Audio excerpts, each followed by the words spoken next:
Hello Wingos, Dingoes, and Bingos. I'm Nick, I'm a he/him, and this is Item Hunt. And today we're playing Kingdom Hearts 2 Final Mix and collecting every item, puzzle piece, reward, and chest in Twilight Town.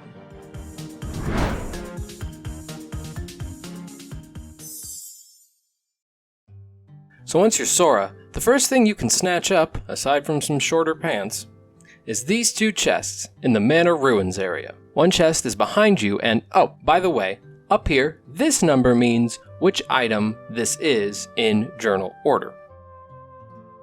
Okay, so in this room, there is a mithril shard and a potion. Then, when you leave, you'll automatically be taken to the usual spot. Not Sora out here like, oh, yeah, been here 100 times. And from there, we can head down through the sandlot where there's a cutscene, Cypher, you fucking douchebag. And after that, we can go to the opening on the far right, which leads to the Tram Common. From there, just ahead, there's this chest that's by this little broom closet thing. Then we'll head into the woods. And in the woods, there's 3 chests. A potion on our right, or south by minimap orientation. I know. Directions? Who are we? Amelia Earhart? I don't think so. Then there's another chest way the fuck over here. And then there's the last one that has a mithril shard, and it's kind of over here if we reorientate ourselves, from the entrance hole. Kinky. Now we'll head back to the Tram Common, and we can run along the tram track right to these boxes. And we'll jump onto them and onto this higher area where there's another chest. Then we'll hop across the green roofs to the small blue platform to the big blue roof where there's a chest with an AP boost. Then we jump off and follow the tram track southward. That means down according to minimap orientation, and it'll lead us to a potion chest. Then if we head back to those boxes from before, we can hop up and head left. Then take the stairs to the bridge to the rooftops, and there's a chest on our right with another mithril shard. Then we head left, and we hop across the rooftops to this chest with another mithril shard. Now, if we jump down from the rooftops and follow this tram track all the way around to this big-ass yellow building, then we get behind the big-ass yellow building, not like that, there will be a potion chest. Then we can head up through Station Heights into the Station Plaza, where the John Cena fight will commence, because there's nobody here. Once it eventually ends, you'll get the money pouch and crystal orb and secret Ansem's report too. Now, in the central station, head westward, and down these steps to this chest, you'll get a high potion, and then to its right is a tent. Then you'll have to meet me on the east side in the city where the sun don't set. Like, it literally doesn't though. Go past the orange train, and to the right of the door with the big 1 on it, there's a chest there with a mithril shard inside. Now it's time we talk to Donald, we leave, and we'll arrive at the tower, where there's a chest rightwards of Donald and Goofy by this big-ass bush. Then there's a chest to the forward left of Goofy. It got a high potion inside. And then further forward of that chest is an ether chest. I won't say ether, and you can't make me. Damn it. Now we can run up to Pete and do the little, heartless fight. And when that's over, we go inside, and there will be 2 chests in the entryway. The right one is an ether, and the left one is a mithril shard. Now, there's nothing else to grab until you reach the top of the tower, and as soon as you have control of Sora, you can get the big-ass chest behind him. That's got a dang old map in it, Bobby. Sorry, my handkill's not good. Anyway, then we'll talk to Yensid again, which makes you an extrovert now. Sorry. And then we'll head into the wardrobe room. After the tunes and animes roleplay for a while.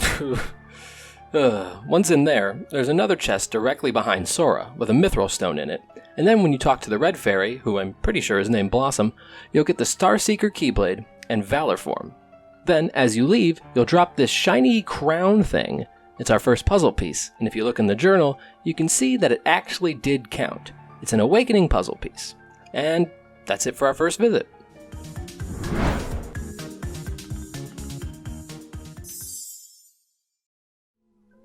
So, you'll start in the Tram Common, and the only new things to get this time around are puzzle pieces. So hop on the tram itself and ride it behind the big-ass yellow building. If you have Valor upgraded as high as you can by this point, you should be able to leap onto the yellow building's roof. If not, you can just actually change into Valor form instead. And then leap from the tram to the roof to get this daylight puzzle piece. Then jump back on the tram and ride it to here, hop off, then head northward along this building and onto its balcony where there's a frontier puzzle piece. Now if we head all the way to the station plaza, there's another frontier puzzle piece on the far east corner of the room. Then do the plot, go to the sandlot where you'll find a lot of nobody's bitch, and when you win, you'll get Cypher's trophy.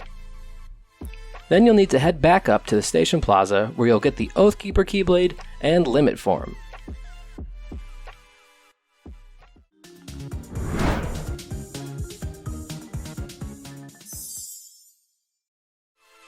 So, story-wise, this is the last visit to Twilight Town. And if you go to the station plaza, the underground area is now open, because unlike any road in America, Twilight Town actually finishes their construction. So in the underground concourse, there will be quite a few enemies to fight, but if you make your way to this center square looking area, you'll find a chest here with an AP boost inside. Then turn around, head directly east like even Butada did, look it up, and you'll see a puzzle piece that you can very easily, super easily jump to. It's a sunset piece. There's another chest in the corner of the lower area, behind the puzzle piece we just got. It'd have a mithril crystal. And so now, okay, I'm kind of making a big loop, If you head over to the intersection between door 3 and 5, it's also just in the corridor that was west of where the AP boost chest was, and then head south, there's a mithril gem here. Then turn directly around, and if you have upgraded Master Form to its current potential, you should be able to get this high sunset puzzle piece. Or you can hop to this here higher platform and jump from there. Then fall down to this lower area and get the Orichalcum chest in the corner. Now head out through the door with the 2 above it, and that'll lead you to the tunnelway. And there's a chest by this pillar right... Oh, shit. Rude. Okay. Anyway, there's a chest there that's... an Orichalcum in this chest too. Then get the sunset puzzle piece on the north waterfall. Now, as you head down the tunnelway hall towards the 1 door, there will be another chest in one of the east corners with a mithril crystal inside. Now we head out of the Smitty Jaegerman Jensen door and into the Sunset Terrace, and then we'll head to this chest over here by the stupid ball wonder from Roxas' tutorial portion. This chest has an AP boost, and then we can head to this tram track and... Okay, I took a stupid ass way. Just make your way to this pillar, and then we can jump onto the tram, or... Oh, guess you can just air dodge up. Okay, then go to the other high platform for a...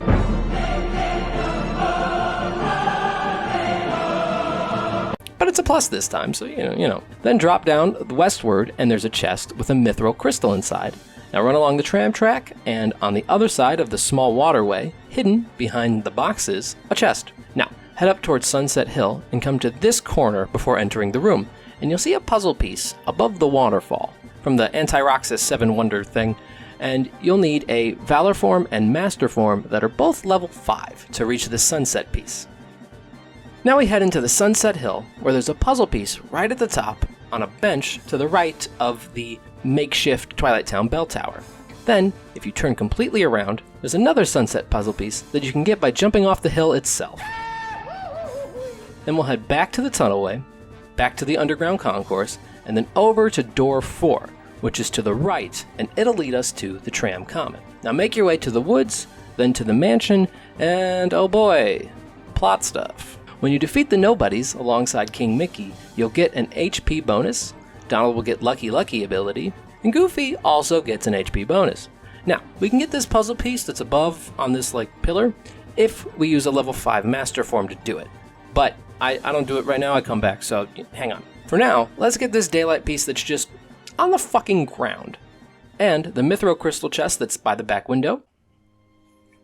Then this mithril stone chest that's on the right set of stairs. Then this Serenity Crystal on the upstairs back wall. Then we'll head into the dining room for the Mithril Crystal and Mithril Stone chests. Now, back in the foyer, head up the stairs and into the White Room where there's a sunset puzzle piece on the table. And now we'll use our level 5 master form to get those other 2 puzzle pieces. If you just kinda angle yourself just right, you can jump and air dodge and bada bing, got it. Then, from the midway of the left staircase back in the foyer, just jump, air dodge, and attack, bada boom, daylight puzzle piece. Now let's head into the library, and we can get the far chest with a, oh okay, watch out for these fucking stabby McStab faces.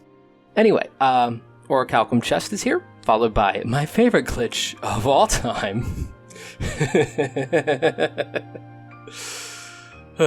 Now, once you're in the computer room, find the computer room! Head into the basement hall, then to the right door into the basement corridor, where the ultimate recipe chest will be sitting by the far 5 pods. Then head into the pod room itself for a daylight puzzle piece.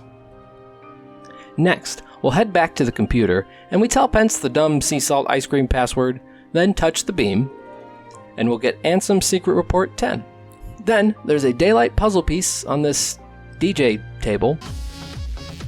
And the last 2 things we can get here is Slapshot for defeating the Nobodies with Axel, and then Bond to Flame for the same reason.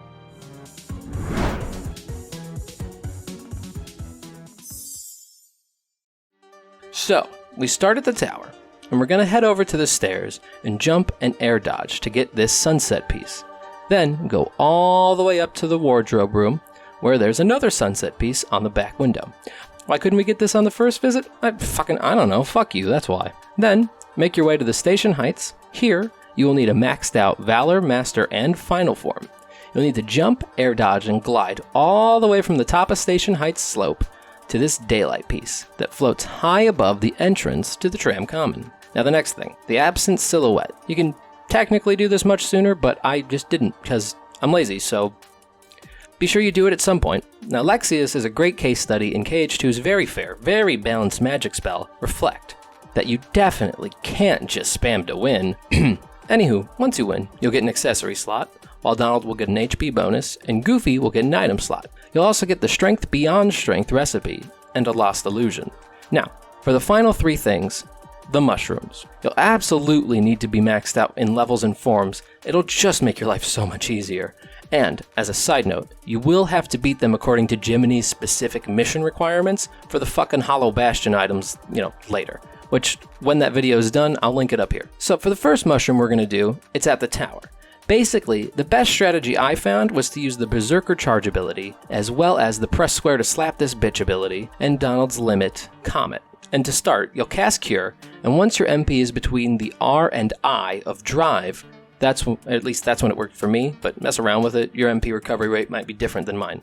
But once it's between R and I, press triangle, and then X 4 times, then mash square. Then when the mushroom flies above you, press X 2 to 3 times, then back to mashing square, repeat until your magic comes back. Then you're going to cast Comet, only use 1 blast of it to knock the mushroom high above you, then do your combos again.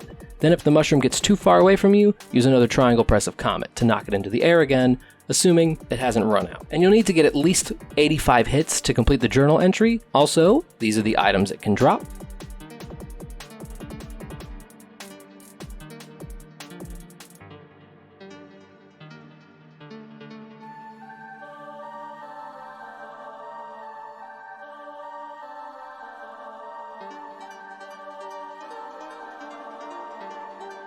And I'd also like to take credit for this strategy, but I will link in the description the video I used to help me complete the 85 hits. It is not my strategy. Now, the next mushroom is at the old mansion. I use Finishing Plus and my Combo Plus Keyblade and Wisdom form, and basically just spam X and R1. All you need to do is get 40 points for it to count in the journal. Here's also what it drops.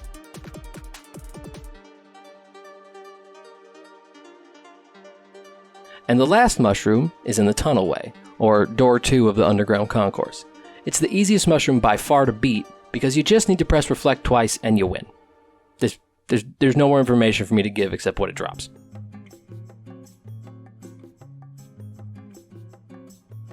Okay, from this point, for the completionists in the group, I'll be going over the remaining missions and minigames, but there's no more items, puzzle pieces, yada yada in Twilight Town. If you're leaving, thank you so much for watching. Like, comment, subscribe, YouTube channel things. If you're staying, also do those things, but later on.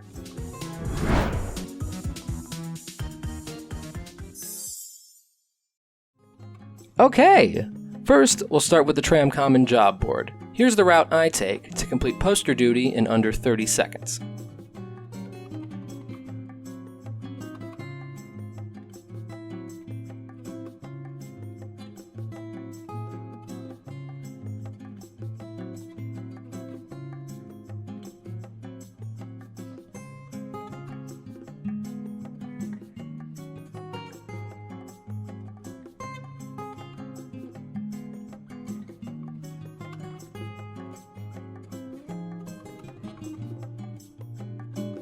Now, for Junk Sweep, it's best to put on Negative Combo ability and the Fenrir Keyblade, but if you don't have both, just picking one will suffice. Also equip Combo Master ability, and, well, as you can see, it's super easy to get under 5 hits per the journal requirements.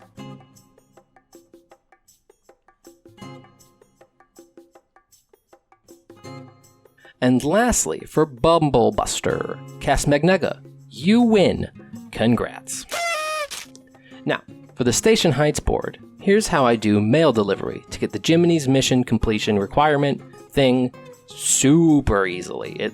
I do it in under 8 seconds. Like, this is, it is not hard.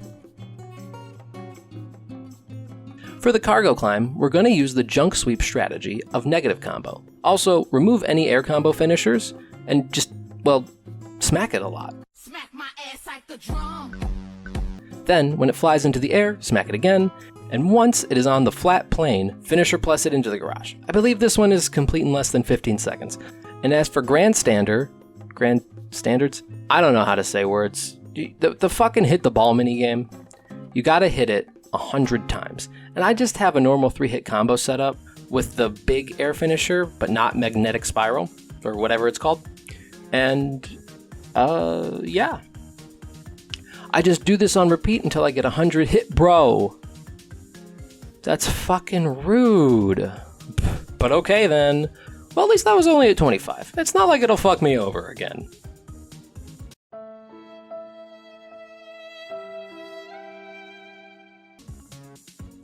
And there we go. Done. And then you can just hit it once for any remaining tries you have. Now, we can head to the Sandlot and examine this orange board. And at first, we'll only be able to fight Hainer, and it takes no time to win with 2 draw abilities equipped, a negative combo, and a finishing plus.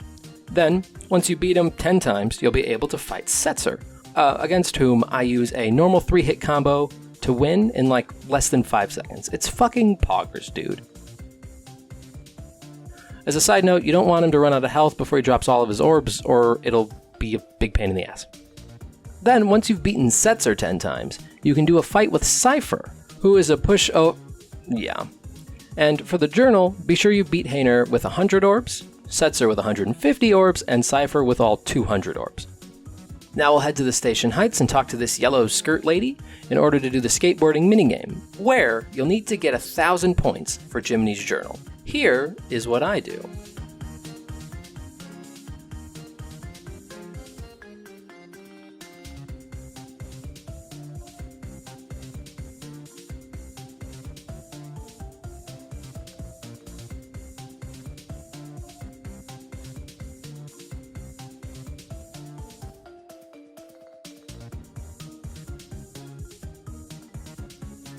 And then, last thing, thank you so much for watching. You have completed all the missions and minigames for Twilight Town. Congrats, and hopefully I'll see you next time. Like, comment, subscribe. Goodbye!